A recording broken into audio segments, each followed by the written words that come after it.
मेरे भाइयों, दोस्तों और बुज़ुर्गों, गुज़िश्ता जुमा में आप हज़रात के सामने मदीनतुल मुनव्वरा के फ़ज़ाइल और वहाँ के मकामात के मुताल्लिक़ बात चल रही थी। मैंने वादा किया था कि आइंदा जुमा भी इंशाअल्लाह मदीनतुल मुनव्वरा के मुताल्लिक़ ही बात करेंगे।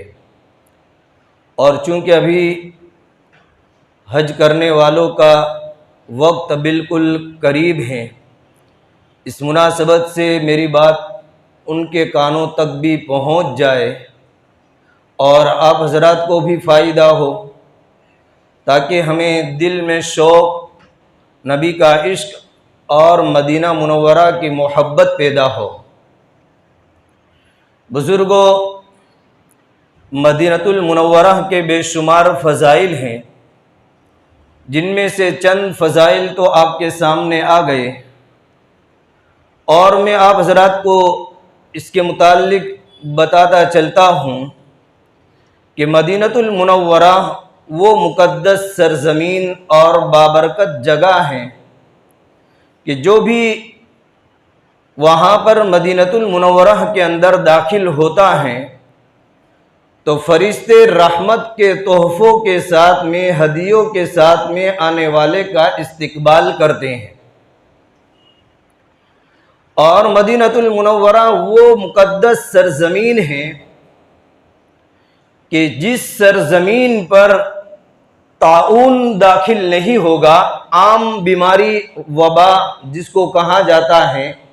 हदीस में आता है, प्यारे आका ताजदार मदीना हबीब किबरिया हज़रत मोहम्मद मुस्तफ़ा सल्लल्लाहु अलैहि वसल्लम ने फरमाया कि मदीनतुल मुनव्वरा में ताउन और दज्जाल दाखिल नहीं होगा। और रिवायत में आता है कि दज्जाल जो कुर्ब क़यामत दुनिया के अंदर आने वाला है, वो मक्कतुल मुकर्रमा और मदीनतुल मुनव्वरा में दाखिल नहीं होगा। और एक रिवायत के मुताबिक बैतुल मक़दिस और कोहे तूर के ऊपर दज्जाल का दुखूल नहीं होगा, दज्जाल दाखिल नहीं हो सकेगा। अब मैं आगे बताता हूँ दज्जाल के बारे में, उसके फितने के बारे में। तो मदीना की ये बहुत बड़ी फजीलत है कि मदीना में दज्जाल दाखिल नहीं होगा और ताउन की बीमारी मदीना मुनव्वरा के अंदर कभी भी दाखिल नहीं होगी। और कुर्ब क़यामत दज्जाल का फितना बड़ा संगीन फितना होगा। ईमान से हटाने की वो खूब मेहनत करेगा और लोगों को गुमराह करेगा। और दज्जाल जब दुनिया में आएगा तो पूरी दुनिया की सैर करेगा, पूरी दुनिया के अंदर वो इधर से उधर जाएगा, लेकिन मक्कातुल मुकर्रमा और मदीनतुल मुनव्वरा के अंदर वो दाखिल नहीं हो सकेगा। और दज्जाल की हुकूमत दुनिया में 40 दिन रहेगी, 40 दिन। और 40 दिन में पहला दिन 1 साल के बराबर, दूसरा दिन 1 महीने के बराबर, और तीसरा दिन 1 हफ्ते के बराबर, और बाकी के जितने दिन हैं वो आम साल और आम दिनों के बराबर रहेंगे। इस तरीके से दज्जाल की हुकूमत दुनिया में 40 दिन रहेगी। उसके बाद ईसा अलैहिस्सलाम आएंगे और दज्जाल का कत्ल करेंगे। और दज्जाल की निशानियां बतलाई गई कि दज्जाल कैसा होगा। इसका सीना चौड़ा होगा, इसकी पेशानी बड़ी होगी, और वो एक आंख से काना होगा, उसकी आंख के अंदर खून नजर आ रहा होगा। और इसी तरीके से वो लोगों को गुमराह करेगा और वो लोगों को कहेगा कि मैं बरसात नाजिल करूंगा और मैं अनाज दूंगा, मैं गल्ला दूंगा, यानी सारी ताकत उसके पास में होगी। और लोग कमजोर ईमान वाले दज्जाल के फितने के शिकार हो जाएंगे और अपने ईमान को छोड़ बैठेंगे। तो दज्जाल का फितना ये बड़ा संगीन फितना है। असल में दज्जाल की बात अभी नहीं करना है, मदीना की बात करना है। ये बीच में बात आ गई तो मैंने अर्ज कर दिया कि ये मदीना मुनव्वरा के अंदर दाखिल नहीं हो सकेगा। फरिश्ते हर गली में मदीना की और हर जगह के ऊपर पहरा लगाए हुए हैं, मदीनतुल मुनव्वरा की हिफाजत किए हुए हैं। एक तो ये कि ताउन और दज्जाल मदीनतुल मुनव्वरा में दाखिल नहीं होगा। इसी तरीके से मदीनतुल मुनव्वरा के अंदर कुर्बे कयामत, कयामत के करीब ईमान सिमट करके पूरा के पूरा मदीना के अंदर दाखिल हो जाएगा कि जिस वक्त पूरी दुनिया के अंदर गुमराही फैल जाएगी, लेकिन ईमान वाले और जितना ईमान है वो सारा के सारा सिमट करके मदीनतुल मुनव्वरा के अंदर दाखिल हो जाएगा। जैसे कि सांप अपने बिल के अंदर, अपने सुराग के अंदर दाखिल हो जाता है, जैसे सांप सुराग के अंदर दाखिल हो जाता है तो फिर वो बाहर नहीं निकलता है और उसको निकलना मुश्किल होता है। ऐसे ही ईमान वाला जो होगा वो मदीना के अंदर सिमट करके दाखिल हो जाएगा और पूरी दुनिया के अंदर से ईमान समेट करके मदीना मुनव्वरा के अंदर दाखिल हो जाएगा। तो एक फजीलत तो मदीनतुल मुनव्वरा की ये है। इसी तरीके से बुजुर्गों, मदीनतुल मुनव्वरा कि वो कौन सी बाबरकत जगह है, उसका क्या मकाम है और उसमें कैसी कैसी मुतबर्रक जगहें हैं कि अगर बुजुर्गों दोस्तों, अगर खुश नसीब लोगों को वो जगह अगर मिल जाए तो दुनिया में इससे बढ़कर कोई सआदत नहीं, कोई खुश नसीबी नहीं। कि अगर दफन होने के लिए अगर जगह मदीना में मिल गई तो समझ लो हमारी दुनिया और आखिरत का बेड़ा पार हो गया। मदीनतुल मुनव्वरा जा करके वहां के मुकद्दस मकामात की जियारत का अगर मौका मिल गया तो ये भी हमारे लिए बहुत बड़ी सआदतमंदी और बहुत बड़ी खुशनसीबी है। जैसे चंद जगह तो मैंने गुज़िश्ता बतलाई कि अस्हाबे सुफ़ा का चबूतरा, मस्जिद नबवी और जन्नतुल बकी का कब्रस्तान, जहां पर 10,000 सहाबाए किराम रिदवानुल्लाहि ताला अलैहिम अजमाइन दफन हैं। और इसी तरीके से मदीनतुल मुनव्वरा में और भी मुतबर्रक जगह हैं, मस्जिद कूबा हैं, मस्जिद जुमा है और मस्जिद किबलतैन है। मस्जिद कूबा ये इस्लाम की सबसे पहली मस्जिद, मस्जिद नबवी से भी पहली मस्जिद मस्जिद कूबा है। और मस्जिद कूबा अल्लाह के नबी अलैहिस्सलातु वस्सलाम जिस वक्त मदीनतुल मुनव्वरा आए और कबीला इब्न औफ के कबीले के अंदर आए तो आपने सबसे पहले मस्जिद की बुनियाद डाली। और उस मस्जिद की बुनियाद डालने के अंदर प्यारे आका अलैहिस्सलातु वस्सलाम ने खुद अपने हाथों से पत्थर उठाए और सहाबा ने भी अपने हाथों से पत्थर उठाए और उस मस्जिद की तामीर की और उस मस्जिद की बुनियाद डाली, जिसको मस्जिद कूबा कहा जाता है। हाजी लोग वहां पर जाते हैं और उस मस्जिद में 2 रकात नमाज पढ़ने की फजीलत, 2 रकात नमाज पढ़ने की फजीलत 1 उम्रा के बराबर सवाब है। 1 उम्रा जिसने किया उतना बड़ा सवाब, उसके लिए कोई एहराम पहनना नहीं पड़ता है। मस्जिद नबवी में जहां पर हमारा मदीना में कयाम है, वहां से जाना है मस्जिद कूबा और वहां पर पैदल जाना सुन्नत है। अल्लाह के नबी अलैहिस्सलातु वस्सलाम जुमेरात के दिन और इसी तरीके से शनिचर के दिन वहां पर जाया करते थे और वहां पर 2 रकात नमाज पढ़ते थे और उस जगह के ऊपर 2 रकात नमाज नफल पढ़ने का उम्रे के बराबर सवाब है। अगर दूसरी मर्तबा गए तो दूसरे उम्रे का सवाब, तीसरी मर्तबा गए तो तीसरे उम्रा का सवाब। तो ये एक मस्जिद कूबा है जो मदीना मस्जिद नबवी से 4 किलोमीटर की दूरी के ऊपर है और उसी के पास में मस्जिद जुमा है, जिस जगह के ऊपर प्यारे आका अलैहिस्सलातु वस्सलाम ने सबसे पहले जुमा वहां पर पढ़ा, मदीनतुल मुनव्वरा के अंदर। इस वजह से उस मस्जिद का नाम मस्जिद जुमा पड़ गया। मस्जिद कूबा के पास में ही मस्जिद जुमा है। इसी तरीके से एक है मस्जिद किबलतैन के 2 किबले वाली मस्जिद के, उस मस्जिद में मैंने भी देखा आज भी उस मस्जिद के अंदर 2 किबले हैं।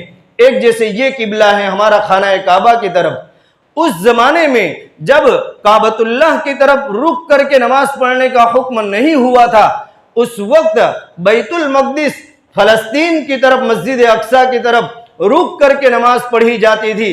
तो ये किबला उस तरफ था, तो उस तरफ के किबले को मस्जिद अक्सा वाला किबला और ये खाना काबा वाला किबला। लेकिन जिस वक्त कुरान की आयत उतरी और हुक्म नाजिल हुआ कि अब किबला तब्दील हो चुका है और अब मस्जिद अक्सा की बजाय अब खाना काबा की तरफ रुक करके नमाज पढ़ी जाए, जब कुरान की आयत उतरी दूसरे पारे के अंदर अल्लाह रब्बुल इज्जत ने जिसको बयान फरमाया है, सयक़ूलु सुफ़हाउ मिनन नासि मा वल्लाहुम अन क़िबलतिहिम अल्लती कानू अलैहा कुल लिल्लाहिल मशरिक़ वल मग़रिब यहदी मन यशाउ इला सिरातिम मुस्तक़ीम। यहाँ पर कुरान करीम के दूसरे पारे के अंदर जब यह हुक्म नाजिल हुआ, असर की नमाज मस्जिद किबलतैन के अंदर अंसार सहाबा पढ़ रहे थे और मस्जिद उस किबलतैन के अंदर असर की नमाज पढ़ रहे थे। एक सहाबी रदी अल्लाह ताला अन्हु जिन्होंने अल्लाह के नबी अलैहिस्सलाम के साथ में नमाज पढ़ी, वो नमाज पढ़ करके फौरन उन अंसार सहाबा के पास में असर की नमाज चल रही थी, आए और आकर के कहा कि किबला तब्दील हो चुका है। तो असर की नमाज के अंदर ही किबला चालू नमाज के अंदर तब्दील कर दिया गया। इस वजह से उस मस्जिद का नाम 2 किबले वाली मस्जिद पड़ गया कि ये मस्जिद 2 किबले वाली मस्जिद के इस तरफ का किबला बैतुल्लाह वाला किबला और उस तरफ का किबला ये बैतुल मक़दिस वाला किबला है। अब ये किबला मनसूख हो गया, खत्म हो गया, अब इस तरफ नमाज पढ़ो। तो आज भी उस मस्जिद के अंदर 2 किबले हैं, यानी एक तो ये किबला और दूसरा ऊपर की तरफ मस्जिद के ऊपर की तरफ किबले का निशान लगाया हुआ है। खैर, मस्जिद किबलतैन ये मदीनतुल मुनव्वरा के अंदर उम्रा करने वालों को, हर हज करने वालों को ज़ियारत का मौका मिलता है और वहाँ पर भी 2 रकात नमाज पढ़ने का अजर सवाब है। इसी तरीके से वहाँ पर उहद का पहाड़ है। उहद का पहाड़ 4 किलोमीटर की दूरी के ऊपर है। मस्जिद नबवी जहाँ पर है मदीनतुल मुनव्वरा के अंदर, वो 4 किलोमीटर की दूरी के ऊपर है। उहद का पहाड़ ये कितना अजीमुश्शान पहाड़ है। इसी पहाड़ के बारे में प्यारे आका अलैहिस्सलातु वस्सलाम ने फरमाया, हाज़ा जबलुन युहिब्बुना व नुहिब्बुहु, कि ये वो पहाड़ है कि जो हमसे मोहब्बत करता है और हम उनसे मोहब्बत करते हैं। इसी पहाड़ के बारे में प्यारे आका अलैहिस्सलातु वस्सलाम ने फरमाया।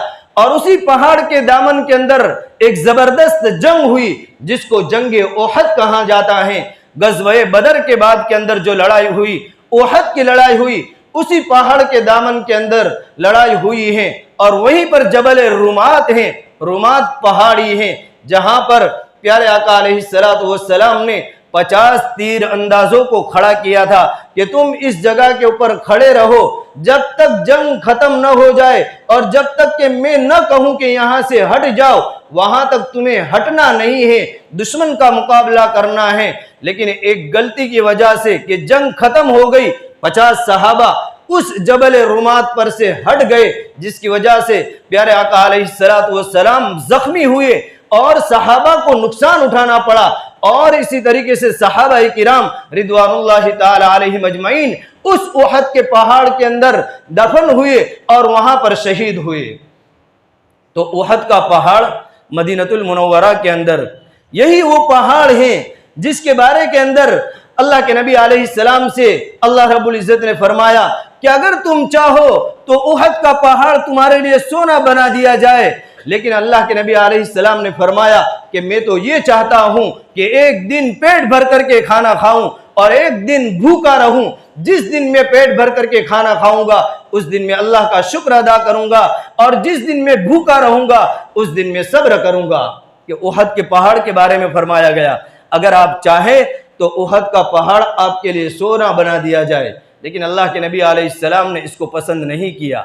यही मैदान उहद जहां पर 70 सहाबा किराम रिदवानुल्लाहि ताला अलैहिम अजमईन शहीद हुए और वहां पर दफन हुए, जिसमें जलीलुल कद्र सहाबा सय्यदुश शुहदा हजरत हमजा रदी अल्लाह ताला अन्हु हैं, हजरत अम्र इब्ने जमू रदी अल्लाह ताला अन्हु हैं जो पांव से लंगड़े थे, हजरत मुसाब इब्ने उमैर रदी अल्लाह ताला अन्हु है, हजरत अब्दुल्ला इब्ने जहश रदी अल्लाह ताला अन्हु है।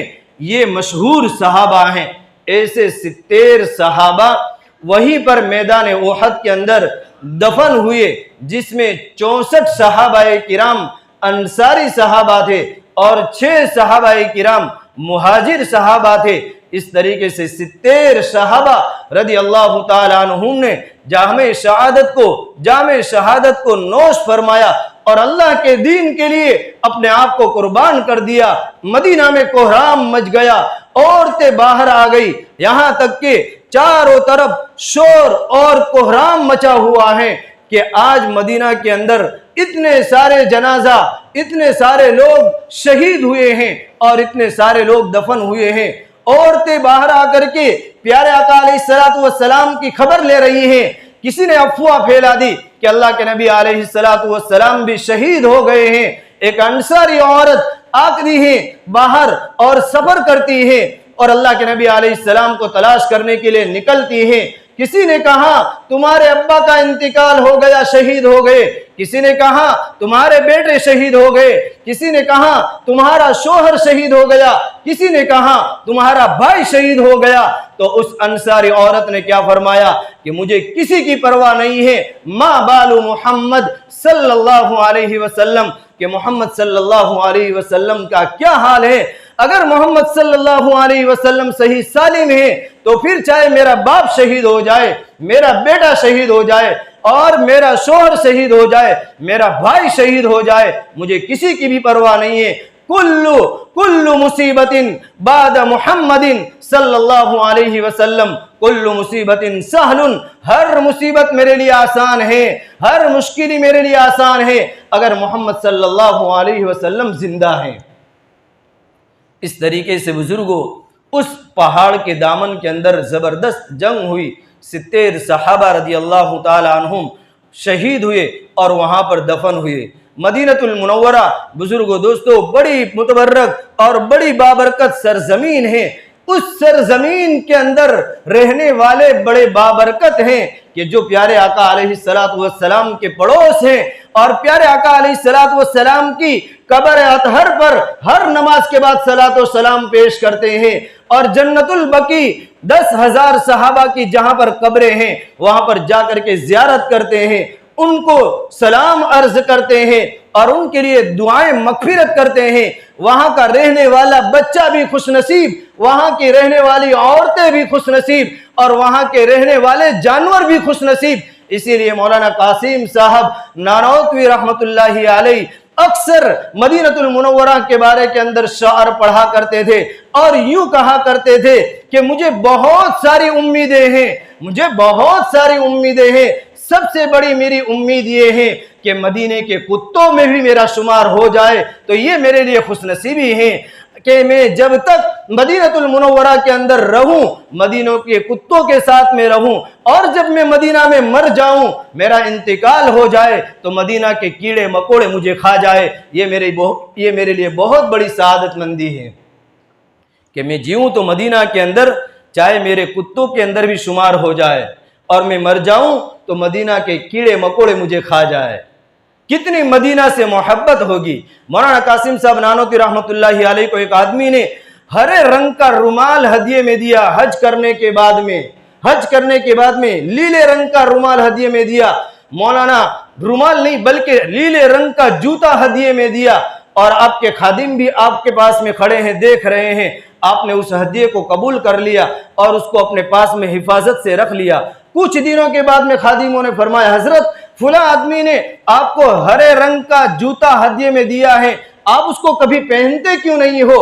तो मौलाना कासिम साहब नानोती रहमतुल्लाहि अलैह ने फरमाया कि मैं इसको कैसे पहनूं कि मेरे आका अलैहिस्सलातु वस्सलाम का गुंबद खिजरा जिसको कहा जाता है उसका कलर हरा है, इसलिए मैं उस हरे रंग के जूते को पांव के अंदर पहनना गवारा नहीं करता हूं। इसलिए मैंने हदिये को तो कबूल कर लिया, लेकिन मैं इसकी मोहब्बत के अंदर इसको पसंद नहीं करता हूं। आखिरी बात, फिर मैं बात खत्म करता हूं। हजरत मौलाना जफर अहमद उस्मानी हिंदुस्तान के रहने वाले हैं, हज के लिए गए। उस जमाने में जबकि ये जहाज़ों का सफ़र होता था, पानी के जहाज़ों का सफ़र होता था, और मदीनतुल मुनव्वरा हज करने के बाद में जब वहाँ पर पहुँचे हैं, और उस ज़माने में खेमा लगता था, गुर्बत का आलम आम था, फ़कीरी आम थी, लोगों के पास में, वहाँ के रहने वालों के पास में खाने पीने की चीज़ें भी आसानी से मयसर नहीं होती थी। जब वहाँ पर पहुँचे हैं, एक जगह के ऊपर बुजुर्गों आंखों में आंसू आ जाएंगे। मौलाना ने इस वाक्य को जब जब भी बयान किया है, मौलाना बयान फरमा रहे हैं कि मैंने जब भी इस वाक्य को बयान किया है मेरी आंखों में आंसू आ गए हैं, और मुझे उस वक्त से जितना बड़ा झटका लगा है उतना जिंदगी के अंदर कभी भी कोई झटका नहीं लगा है, और कभी भी मुझे इतना बड़ा सदमा नहीं हुआ है जितना मुझे यहाँ पर झटका लगा है। फरमा रहे हैं कि मदीनतुल मुनव्वरा में मस्जिद नबवी के पास में हमने एक तंबू और खेमा लगाया, हम वहाँ पर रह रहे थे। रोज़ाना वहाँ पर आकर के रात के वक्त, शाम के वक्त खाना खाते थे। वहाँ पर सब हुज्जाज किराम जमा होते थे और सख्त गर्मी होती थी, तो हम लोग तरबूज खरीदते और तरबूज खरीद करके उसको खाते, और उसके छिलके को हम बाहर कचरे के अंदर फेंक देते थे, और खाना बचा हुआ था उसको भी हम बाहर फेंक देते थे, और इस तरीके से हमारा गुजर होता था। तो मदीनतुल मुनव्वरा का एक 8-9 साल बच्चा मैंने देखा छुपके से कमरे में से कि वो हमारा जो कूड़े के अंदर कचरा डाला हुआ है, जो फलों के छिलके डाले हुए हैं, उसको उठाता है और उसको साफ करके खाता है। मेरी आंखों में आंसू आ गए कि मदीनतुल मुनव्वरा का ये बच्चा 8-9 साल, इसके पास में इतना खाना भी नहीं है, वो इस तरीके से खाना उठा करके साफ करके खाना खा रहा है। तो वो खाना खा रहा था, एक दिन गुजर गया, दूसरा दिन हुआ, जब इस तरीके से देखा तो उस बच्चे को बुलाया कि बच्चा आप यूं क्यों कर रहे हो, क्या आपके पास में खाना नहीं है, क्या आपके पास में पैसे नहीं है? तो उस बच्चे ने अपनी दास्तान सुनाई, अपनी कारगुजारी सुनाई और कहा कि मैं यतीम बच्चा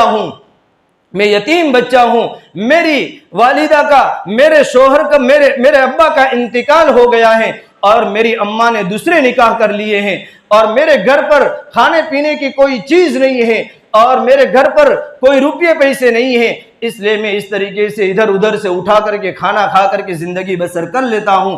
और हम लोग मदीना वाले मेजबान हैं, हमें आपकी मेजबानी करनी चाहिए, इसलिए हम आपसे सवाल नहीं करते हैं, और आपसे मांगना हम शर्म महसूस करते हैं, इसलिए आपसे नहीं मांगते हैं, इसलिए हम जो मिलता है वो खा लेते हैं, आपसे सवाल नहीं करते हैं, और आपकी मेज़बानी का हम हक अदा नहीं कर सकते हैं। तो मौलाना फरमाते हैं कि उस बच्चे को फिर हमने कहा कि आप हमारे यहाँ खाना खाओ, रोज़ाना हमारे यहाँ खाना खाओ। तो वो बच्चे ने कहा कि मैं आपके वहाँ नहीं खा सकता हूँ, मैं आपका इकराम करूँ, कहीं से भी इस तरीके से उधर उधर से मदद करूं, लेकिन मैं आपकी दावत कबूल नहीं करता हूं। बार बार इसरार किया, आखिर में उसने दावत को कबूल कर लिया, और उस बच्चे ने उस खेमे में मौलाना के पास में बार बार खाने के लिए आना जाना शुरू कर दिया, उस 8-9 साल यतीम बच्चे ने। और इस तरीके से मोहब्बत होती गई, मोहब्बत इतनी बढ़ती गई कि जब इंडिया आने का वक्त आया तो मौलाना ने उस बच्चे से कहा कि आप हमारे साथ में इंडिया में चलो, आपको सारी हम सहूलतें देंगे, अच्छा खाना देंगे, अच्छा लिबास देंगे और अच्छी हम तुम्हें परवरिश करेंगे, अच्छा स्कूल भी मिलेगा और इसी तरीके से ये मिलेगा वो मिलेगा। तो उस बच्चे ने कहा क्या मुझे वहां पर खेलने के लिए फुटबॉल का मैदान मिलेगा? तो मौलाना ने कहा ये भी मिलेगा। क्या मेरे लिए पढ़ाई के लिए अच्छा इंतजाम होगा? तो मौलाना ने कहा यह भी होगा। यहाँ पर तो सख्त गर्मी है, आपको खाना नहीं मिल रहा है। तो उस बच्चे ने कहा कि मैं अपने घर पर जाकर के पूछ करके आता हूं। वो बच्चा था और घर पर गया है, पूछ करके आया है और आकर के खुशी खुशी आया कि मुझे घर पर से इजाजत मिल गई है। दूसरी अम्मा के जरिए से पूछा हो या किसी और को पूछा हो, जब पूछ करके आया कि मेरे लिए ये सहूलत है।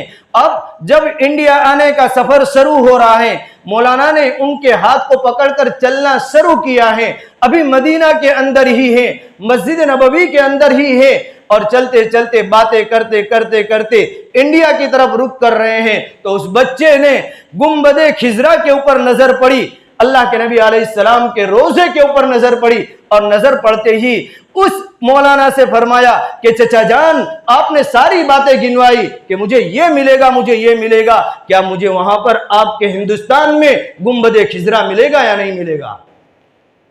गुंबदे खिजरा मिलेगा या नहीं मिलेगा? अल्लाह के नबी का रोजा मिलेगा? तो मौलाना ने कहा कि यही चीज के लिए तो हम यहां पर आए हैं, अगर हमारे मुल्क में होती तो हम थोड़े यहां पर आते।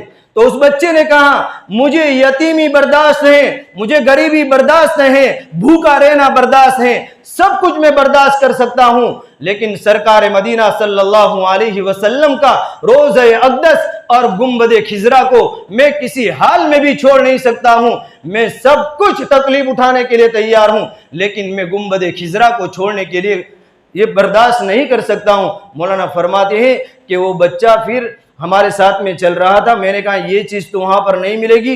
वो हाथ छुड़ा करके फौरन भाग गया और फिर हमें कहीं नजर भी नहीं आया कि वो बच्चा कहां चला गया। अल्लाह ताला हम सबको अमल की तौफीक अता फरमाए।